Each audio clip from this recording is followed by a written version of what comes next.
Hello and a very warm welcome, friends. My name is Ashok Sajjanhar. I belong to the Indian Diplomatic Service. I was Ambassador of India to Sweden, Latvia, Kazakhstan, and served in several other stations, including in Bangladesh. So I'm delighted to get this opportunity to host this panel discussion with two eminent guests. Today, the subject is human rights as a diplomatic measure. But before I jump into our discussions, let me express my deep appreciation to the organizers of this event, the Center for Governance Studies, who have organized the Bay of Bengal conversations, and they have provided us a platform to get all of us here together. These are very useful discussions, and the subjects that have been chosen are also very current and topical. I have two eminent guests with me. On my right is Mr. Peter Girk, Secretary General, Bled Strategic Forum, Ministry of Foreign Affairs, Foreign and European Affairs in Slovenia. And on my left is Mr. Faruq Faisal. He is the former Regional Director, South Asia and Bangladesh, Article 19. So a very warm welcome to you, gentlemen, to this program, and a very warm welcome to all the viewers.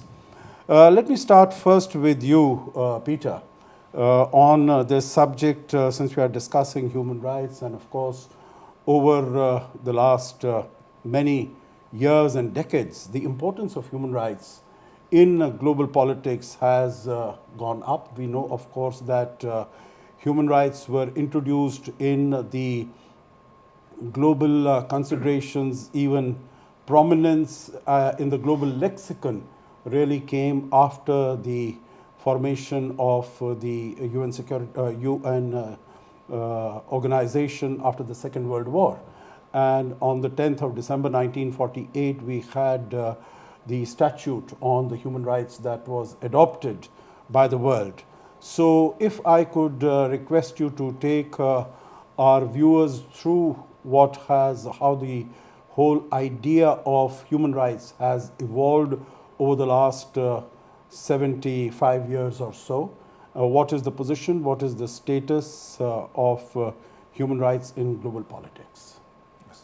Thank you very much, Ambassador. And of course, I would also like to thank the organizers for inviting me to this important conference. You know, coming from Slovenia, it was a long way for me to come here, but I'm happy, and I think also the discussions that we had until now and we are going to have in the future show that the problems, the issues that the global community is facing are the same all over the world. You know, it doesn't matter either you are in Slovenia, you are in Bangladesh, you are in India, or in US. The enormity and the scope of the global issues is everywhere the same, because we are all in the same boat. And the same is true also for the human rights. You know, look, the world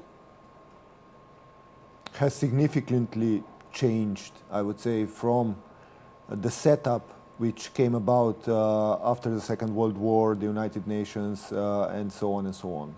What we can see is that, you know, we moved from this, let's say, bipolar or Cold War period to a period where you have a lot of different actors. You have a lot of, I would say, rising stars. Also, you have a lot of geostrategic things which are happening, which have a direct consequence also on the human rights. You know, and here I think what it's important to note is that the importance of human rights, of course, was rising from the end of the Second World War, and with the declaration and all these things.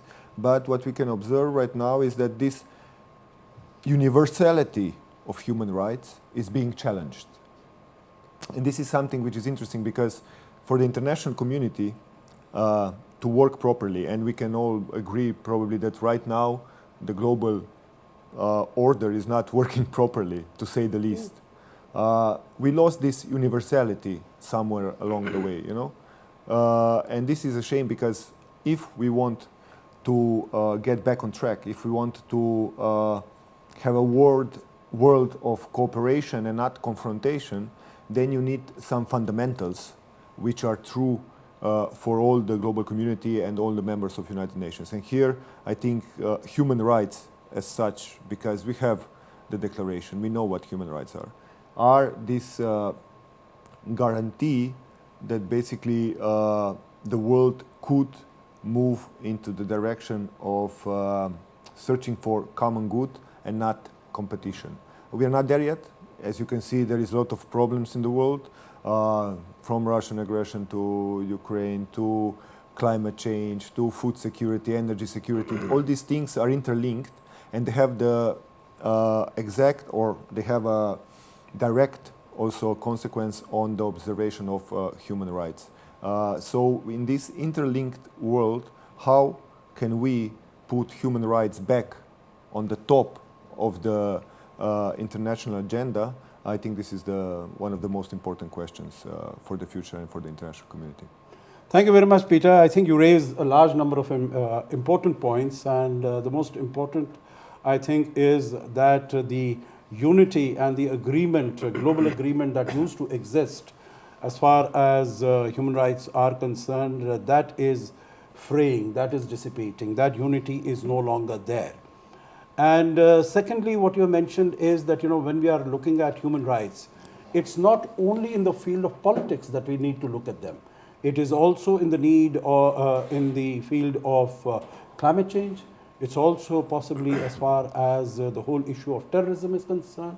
It's also as far as the whole issue of development is concerned, because inequity, inequality, poverty, all these are also, one can look upon them as a violation of the human rights of individuals. Let me come to you, Faruq, if I may. And if you could also respond to the same question, what Peter has said, and very correctly, that while earlier there was an agreement, by and large, broad agreement as to what human rights represented, but this consensus seems to have been badly disrupted in between. So we are again trying to work. Of course, there is less order and more disorder in the global system and the global architecture.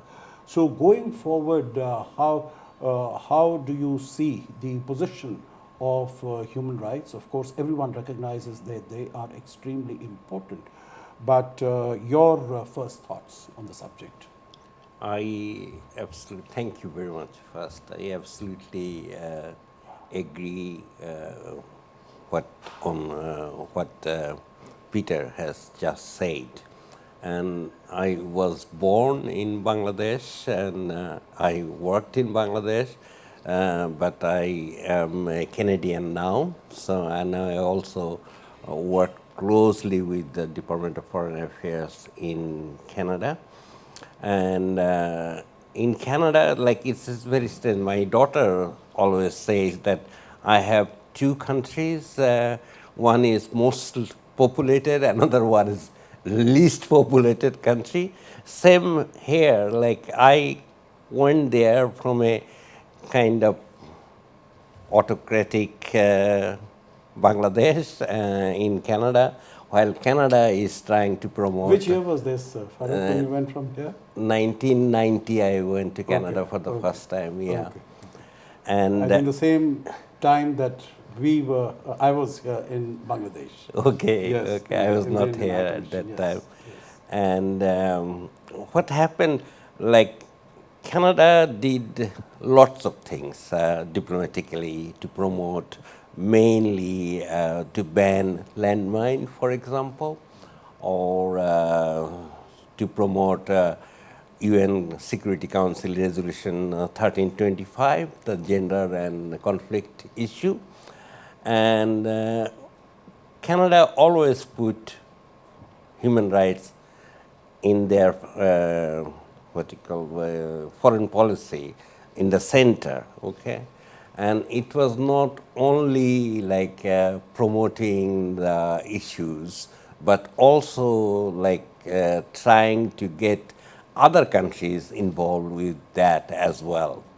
And at that point it was human rights based foreign policy. But now we have to understand that in many countries, where, especially Sweden and Canada, we are looking at the feminist approach of foreign policy. It's not only human rights, but it's from the feminist point of view, we have to look at that.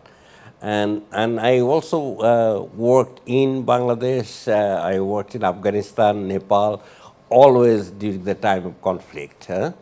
And I have seen that how conflict, human rights, and foreign policy get together in many cases, And I was involved in creating the national working group, national country policy on Resolution 1325 in Nepal, in Afghanistan, and in Bangladesh. So that's kind of a softer way of involving a third world country in promoting or accepting this policy and this outlook. But in some cases, not Scandinavia or European Union or Canada, United States also try to bring human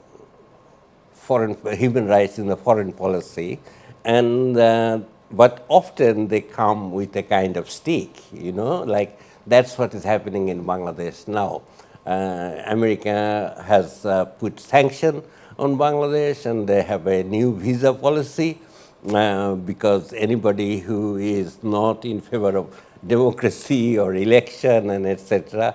So they're very critical about that. And on the other hand, the government and some of the government followers are criticizing the American decision, and they're saying that they don't have any right to do this. So this is a debate, that's ongoing debate. I guess that is, I think two different sides will always be there. But thank you very much for your perspective. You also have raised some very important issues. One is that in terms of the protection of human rights in conflict situations, as you mentioned, Afghanistan, even as far as Nepal at a particular point of time when there was civil strife that was going on, and of course as far as Sri Lanka is concerned.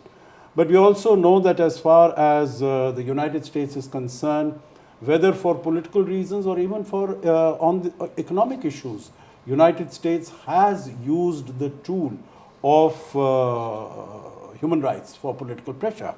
But let me come to you, Peter, because we've seen in recent years, the whole issue of human rights that has come so much into the to the global stage, as far as, let's say, the treatment of the Uyghur Muslims in China is concerned, whether it is the treatment of the Tibetans in China is concerned, also the manner in which the residents of Hong Kong were treated by China. And there was a call, and I asked this to you since you come from Europe, there was a call in Europe particularly, and of course in the United States also, that a much more robust and a muscular policy on human rights need to be adopted by Europe as a whole against China because of the very strong economic engagement and partnership between the two countries. So your thoughts as to how successful has this been, or does it have a possibility of going forward? Look, the relation between European Union and China is somewhat complicated, I would say, because as you rightly... I think all relations in the world today are very complicated. Especially now with yes. with so many things. So many balls up in the air. Definitely, and we can't catch them all. I mean, some of them are falling down. But yeah, it's complicated. I mean, we have a so-called China strategy, European Union as a whole, because I think, and this is a side note, European Union can only play a meaningful role in the international community if we play it as European Union. If we play it as Individually, yes. individual states, we are going to lose. That's a fact. Not just because I'm coming from Slovenia, which is a country of 2 million people, so this is one neighborhood of Dhaka, you know. But also, if you think about France or Germany, right now, you know, in the international arena, there are players with so much power, so much population that the European Union, as I said, as a one block, we can play a significant role. Now, with China, you know, what we said in our strategy is, and this is why I said it's complicated, we said that China is a systemic rival and also a strategic partner. So, we are juggling the balls because of the interlinkage of so many things that we are in relation with China, you know, economic, fight against climate change, where we need China. If you want to make inroads and really do something in terms of climate change, you need China. Without Is China, it a strategic partner that you use? Because I remember that. or is it a? I think it would be a different word. I'll tell you why. Because when Angela Merkel, when Germany Yeah. was holding the presidency, you would remember on the last day, on the 30th of December, there was this investment agreement to be signed Yes. between China and EU. And in that, the formulation was used as a strategic partner. And there were a number of questions that were raised on that particular issue, Yeah. whether China is a strategic partner. So maybe there's some other No, maybe there is some other formulation, one. but I get the point that Yeah. you know you're trying to balance these two aspects. We are Yes. trying to balance, but on the other hand, it's true that for European Union,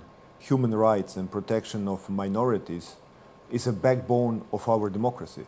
You know, if we wouldn't be the ones who would point out this in relations with other countries, we would go against ourselves. You know, I think this approach of laissez-faire, you know, that everything is allowed, that countries can do whatever they want if this is on their territory.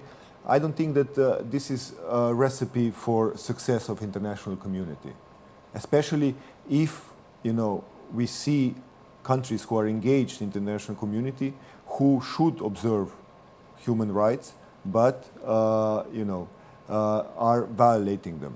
So how do you juggle, as we said, all these balls together in order to move this perspective of human rights also in countries where we have problems?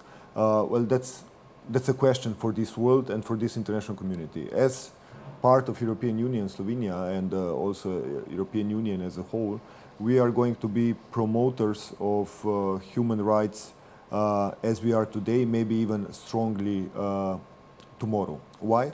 Because, you know, as we were discussing about this ever-changing world and how now we are in a situation which is quite, I would say, interesting, like the Chinese would say, democracy and human rights proved to be the most resilient and the best system, the political system, which we invented in the history of human society. Because all these autocratic regimes and lessons learned from the past show you that they don't last. You can't go against people forever. So this is why I think, you know, the whole issue of promotion of human rights, and yes, European Union here is a champion. So you is take something which is important. take steps in that direction. You try to balance the two. You don't don't unsettle the apple cart, so to say. So both as far as the promotion of human rights is concerned, you take baby steps while not disrupting your economic engagement and partnership with China. I would say this is an interesting question. Yes, I would say we take incremental steps because, as I said, in this realpolitik of today, we are so interlinked that if we want to do something good, you know, you need also countries who maybe have a different set of rules or who are behaving different in the international global system. As I said, I gave you an example of climate change. Without China, there is no possibility to fight climate change. And for the countries as Bangladesh, this is a matter of survival. fighting climate change is a matter of survival, because in 50, 100 years, No, I agree with you. I think all these things are related, but then we really have to see. I think even what is mentioned, the United States also. United States in 2015, it wanted the cooperation of China on climate change, on the Paris Accord, and it shut its eyes off on the South China Sea issue. And so that China was able to go ahead and occupy a large number of those islands and also continue to militarize them. But let's not go into that because that is not specifically our area of discussion today. Let me come to you, Faruq, if I may. And if you could also speak about, what has been very visible as far as the global media and the press is concerned, that China has been going out to a large number of countries, particularly more recently under its Belt and Road Initiative, and where the human rights records of these countries have been less than edifying, less than applause worthy, so to say. And it has closed its eyes as far as all those issues are concerned, and we have in our own neighborhood in South Asia several of those examples, and even in Southeast Asia. So their human rights are not given the same importance, not regarded, so to say, completely disregarded. But the final results of that are not, again, very inspiring or not very rewarding.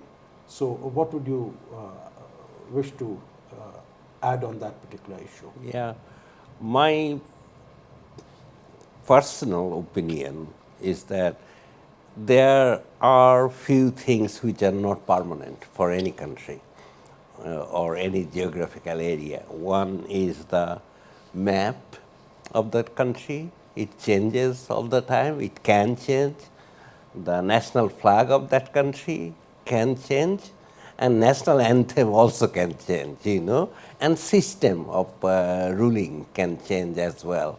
So we cannot take everything as permanent. That's number one point. Second point is that the world has changed a lot. Now we are one world almost, it's like boundaryless world we are living in. In that case, like if one country does something not in a right way, it affects other countries as well. Like, for example, we are talking about China and China's role in South Asia, especially in Myanmar, for example, and it's China's friendship with Myanmar junta is affecting Bangladesh as well, with thousands of refugees coming from Rakhine province, Rohingya refugees. Same in China, the Tibetan, you mentioned about Tibet, and Tibetans are not treated very good, well, but at the same time, it's like Dalai Lama, he believes in non-violence, so he is not fighting. So there is a whole kind of discomfort among many of the Tibetans. They say that we should take more action for us just inside China. But at the same time, the economy is a big deal, and Chinese investment in Myanmar or Chinese investment in Bangladesh is growing very fast in that sense. But at the same time, if you look at Sri Lanka, the Chinese investment comes with some burden as well, and when you have to pay back the loans, that's the time when you see a red flag. And that happened in Sri Lanka. that might happen in Bangladesh as well, because from next year we have to start paying back the Chinese role and etc. So It happened in Europe also. For example, in Montenegro, which got Yeah, there big was this highway, highway. going nowhere. Yeah, That was the title where of this highway. basically Yes. basically Montenegro almost went bankrupt when they had to return the investment. No, I think you make very interesting points there. That China has come into these countries, and of course possibly for projects that are not required by those countries, because you mentioned the case of Myanmar, the China-Myanmar economic corridor that was required by China because it wanted to get over the Malacca Strait dilemma. It wanted a direct connect with the Bay of Bengal, with Indian Ocean, for its trade as well as for its energy transportation. So all these aspects, although if we had more time, we would have we would have discussed the issue. You said that maps can change of countries, meaning of course they can change. We are saying the map of I hope not. Ukraine hope changing, not. but I do hope. That's what I wanted to mention. I sincerely hope, because you look at the destruction that has taken place in Ukraine. What is it for? Basically, so that its map does not change. The territory that it has, even the one that was taken in 2014, that is Crimea, that is not taken away from it. But let's come back to the issue that we are discussing. And the last question that I would pose to you, Peter, and the same question to you. That, of course, we've discussed about China, we've discussed about Europe, how that is dealing with it. But also we have seen, as far as the United States is concerned, that in the past we have had all these conditionalities that have been put, particularly as far as the trade and the economic partnership and relationship is concerned. And in that sense, since there are these conditionalities that are put, for US to enhance its engagement with these developing countries becomes that much more difficult, and it becomes that much more easy for China to come in. So how beneficial do you think it is, or should these countries also be taking a relook as far as their policies on human rights are concerned?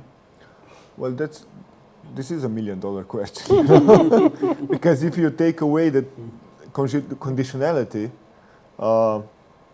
you didn't do anything actually, because then you do trade, you do development with these countries, and you don't care. Actually, you don't care what is happening in these countries. And this is not something how US is thinking, but this is also the thinking of European Union. I think some sort of conditionality needs to be applied, but it's true that it can't be anywhere or everywhere the same. I think this is the problem with, let's say, Western approach, because we go everywhere with the same tools, with the same instruments, and with the same set of principles. Each country is different. They have different problems, different issues, different kind of. So we cannot use the one size fits all That's prescriptions. That even developed countries go, or even as far as the IMF conditionalities go, to different countries. Your take, Faruq, on this? yeah, I believe that there should be some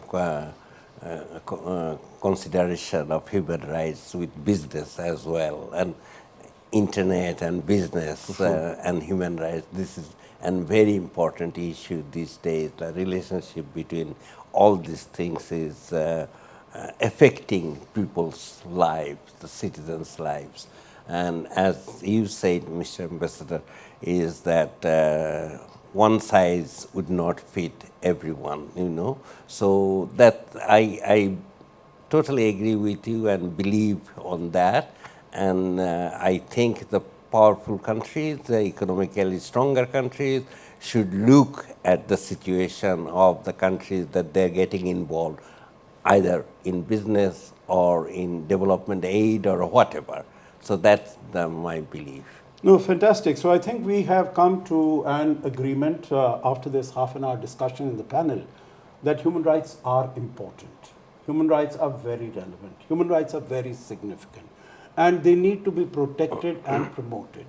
But we have to seek a balance between how far we can go as far as projection and promotion of human rights is concerned and your other relationship, and also that it has to deal with the peculiar situations of the different countries, and it cannot be that you have one particular yardstick or one particular way prescription that you have for one country that should apply to others. So we need to look at the needs of different countries and decide on that basis as to how to take it forward. So I think that brings us to the end of our program. What you had mentioned, Faruq, in the beginning, in your one of your responses, that we really have to realize that this is one world. I think you are echoing the motto of the India's G20 presidency. It is one earth, one family, one future. And if the whole world recognizes that, then of course human rights come really on the top of this particular issue. But that can be achieved more through collaboration and cooperation rather than through coercion and confrontation. So on this note, let me thank both my distinguished panelists for your presence and for sharing your views with our viewers on this channel. Thank you very much.